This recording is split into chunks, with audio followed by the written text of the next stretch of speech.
प्रशिक्षुओं को मेरा बहुत बहुत नमस्कार। स्वागत है आप सबका ज्योति क्लासेस में। आज हम फिर आप लोग के सामने मैथ की क्लासें लेकर आए हुए हैं।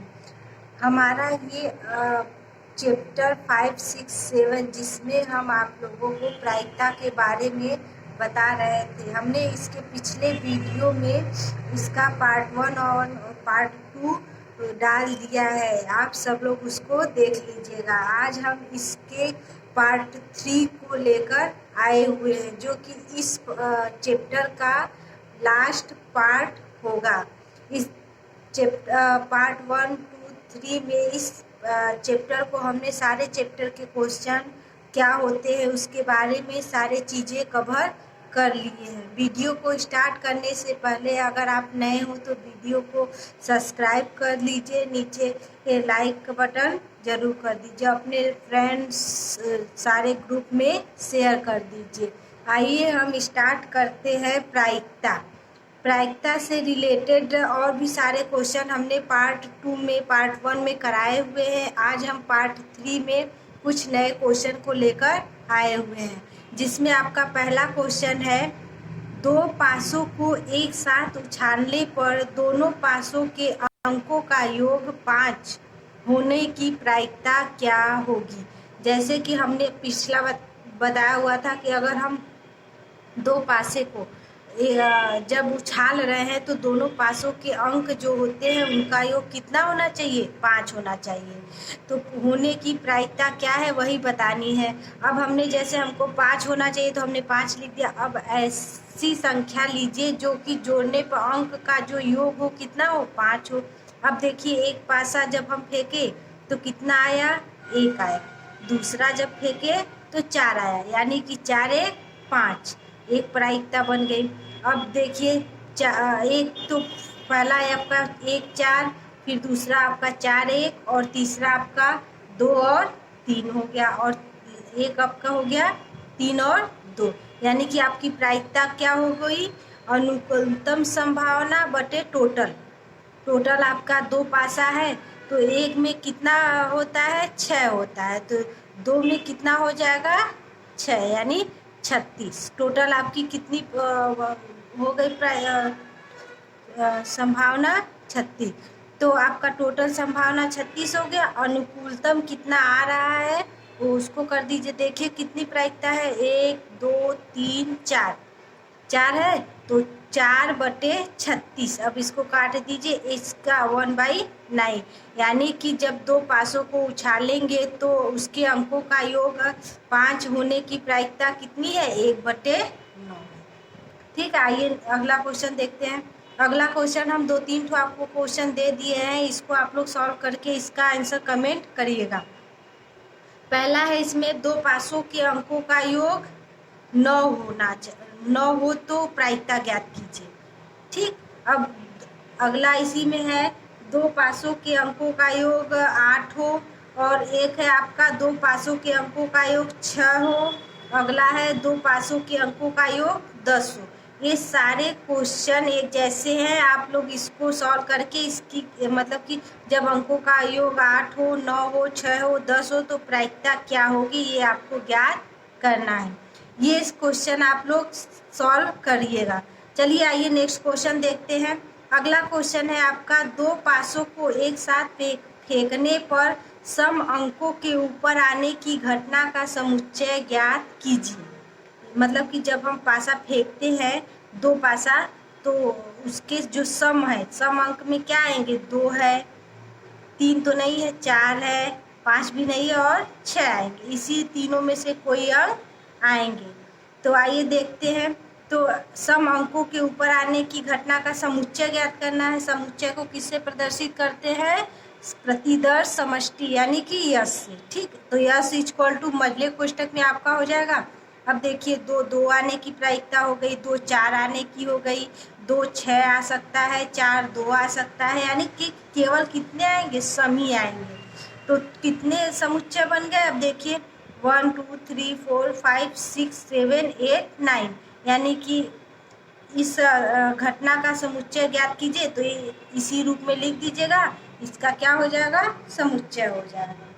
आइए अब नेक्स्ट क्वेश्चन देखते हैं। आइए हम अगला क्वेश्चन देखते हैं। कौन सा क्वेश्चन है, समझ में आ रहा है कि नहीं आप लोगों को? ध्यान दीजिए, आ जाएगा। चलिए अगला है आपका, दो पासों को एक साथ फेंकने पर दोनों पर विषम अंकों के ऊपर आने की घटना का समुच्चय ज्ञात कीजिए। इसके पहले हम मतलब सम अंकों के आने की ऊपर आने की घटना का समुच्चय देखे थे। अब विषम अंकों का, विषम में कौन कौन सी संख्या हो जाएगी आपकी? 1 हो जाएगी, 3 हो जाएगी, 5 हो जाएगी। ये 3 संख्याएं विषम की हो गई। तो अब जब भी आपका समुच्चय बनेगा इसी से बनेगा, यानी 1 1 हो सकता है, 1 3 हो सकता है, 1 5 हो सकता है, और 3 1 हो सकता है, 3 3 हो सकता है। तो ये हो गया आपका विषम संख्याओं के ऊपर आने की समुच्चय। ठीक, ये हो गया आपका। आइए अब अगला क्वेश्चन देखते हैं। ये क्वेश्चन आप लोग सॉल्व करके हमको जवाब बताइएगा कितना आएगा इसका आंसर। ठीक है, क्वेश्चन देख लीजिए। कितनी घटनाएं ऐसी घटित हो सकती है जिसमें दोनों पासों पर समान अंक ऊपर आएंगे? ठीक है, अब आपको ये बताना है कि जो आपका पासा है दोनों, उसमें ऐसी कितनी घटनाएं होंगी जिसमें दोनों संख्याएं जो होंगे ऊपर, सेम संख्याएं ऊपर आने की संभावना हो सकती है। ठीक है, सेम सेम, जैसे 2 2 हो सकता है, 2 3 3 हो सकता है, 5 5 हो सकता है। तो कितनी, इसमें बताना है आपको कि ऐसी कितनी घटनाएं हो सकती है। ये इसका जवाब आप लोग दीजिएगा। अब आइए देखते हैं, हमने इसके पहले पासा से रिलेटेड क्वेश्चन करा दिया था, सिक्कों से रिलेटेड करा दिया था। अब आपका बच्चा है ताश की गड्डी पर आधारित क्वेश्चन, लास्ट है ये आपका चैप्टर का। तो आइए पहले जानते हैं ताश की गड्डी।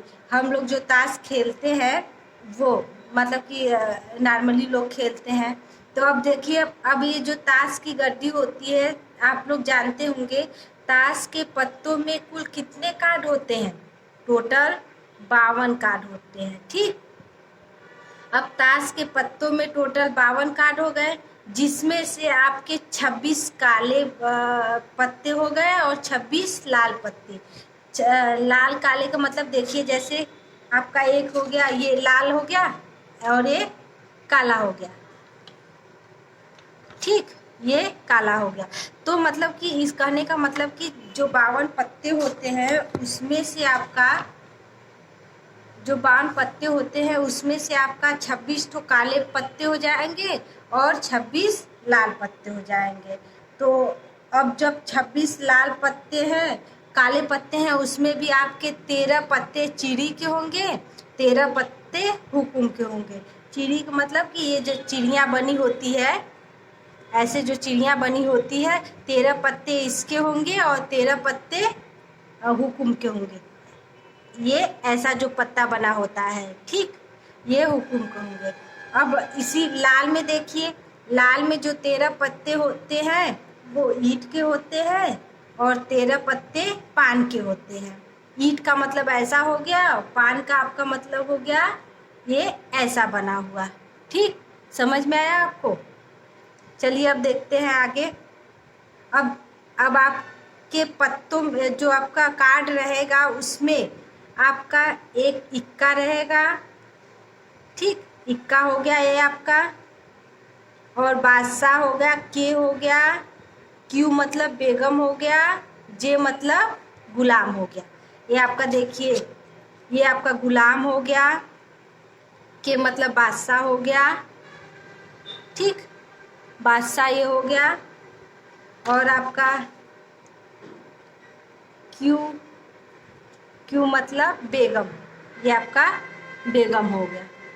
ठीक है, इसके अलावा आपकी और भी संख्याएं कि जैसे 2 3 4 5 6 7 8 9 10, ये सभी संख्याओं के पत्ते होते हैं। ठीक है, अब आइए थोड़ा पॉइंट में देख लेते हैं।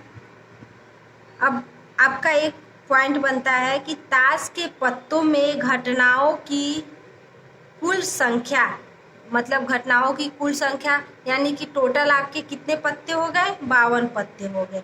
अब आपके 52 पत्तों में से आपके जो पत्ते होंगे उसमें से आपके जो 4 पत्ते होंगे वो इक्का के होंगे। ठीक, 4 पत्ते किसके होंगे, इक्का के होंगे। जैसे ये देखिए, ये 4 पत्ते किसके हो गए, इक्का के हो गए। अब इसी तरह 4 पत्ते जो होंगे वो बेगम के हो जाएंगे। जैसे ये देखिए, ये जो पत्ते हैं ये किसके हैं, बेगम के हो गए। ठीक, और 4 पत्ते जो होंगे वो बादशाह के हो जाएंगे, और 4 पत्ते जो होंगे वो गुलाम के हो जाएंगे। ये सारे अलग अलग पत्ते हो गए। ठीक, तो पत्तों के बारे में जान गए, अब आप लोग समझ गए होंगे, पत्तों को पहचान गए होंगे। अब आइए इससे रिलेटेड क्वेश्चन देखते हैं। अब देखिए, 52 पत्तों के पैक से एक कार्ड निकालने पर उसके इक्का आने की प्रायिकता क्या होगी। ठीक, हमारे पास अगर 52 पत्ते हैं उसमें से हम एक कार्ड निकालते हैं तो इक्का आने की प्रायिकता क्या होगी। आप लोग जानते हैं आपके पूरे ताश के गड्डी में इक्का के कितने पत्ते होते हैं, 4 पत्ते होते हैं। ठीक, अब आपको क्या ज्ञात करना है, प्रायिकता, वो भी इक्का आने की प्रायिकता। तो आपकी प्रायिकता क्या होगी, पहले तो लिख लीजिए, इक्का के कितने कार्ड हो गए, 4 कार्ड हो गए। अब हमारी प्रायिकता क्या हो गई, अब प्रायिकता बराबर होता है इक्का होने के संख्या, यानी होने की संख्या, इक्का के कितने संख्याएं हैं, इक्का कितनी, मतलब कि कह सकते हैं इक्का के कितने कार्ड हैं, बटे कुल घटनाओं के होने की संख्या, यानी कि टोटल जो आपकी पत्ते हैं, तो टोटल कितने कार्ड हैं बटे वो हो जाएगा। तो आपका इक्का आने होने की संख्या, यानी कि इक्का के कितने पत्ते हो गए, 4 पत्ते हो गए, टोटल कार्ड कितने हो गए, 52 कार्ड हो गए। तो 4/52 यानी 1/13 आपका यही क्या हो गया, ये।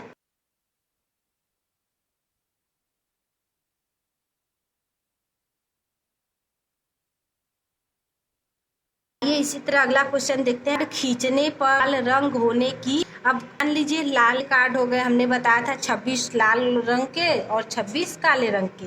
ये हो गया प्रायिकता बराबर जितना लाल रंग का कार्ड है वो हो गया बटे टोटल कार्ड, 26/52, 1/2 आपका क्या हो गया, आंसर हो गया। अगला क्वेश्चन है, एक कार्ड खींचने पर लाल बेगम होने की प्रायिकता ज्ञात कीजिए। अब पहले लाल बेगम, जो जो बेगम है, क्या,